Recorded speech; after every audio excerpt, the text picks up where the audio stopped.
On this episode of Bruton's Bobo Garage, we're trying to troubleshoot the amp on the BMW. So we've run jumpers from the amp in the Jeep all the way over to the trunk of the BMW, and you see our wires weren't long enough. We had to add new wires there. Down through to the pins.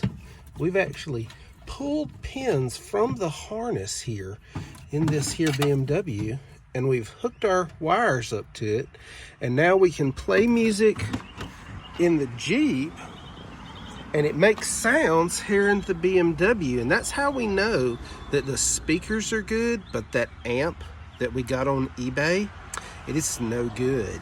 So we've contacted the seller to try and get a refund on that.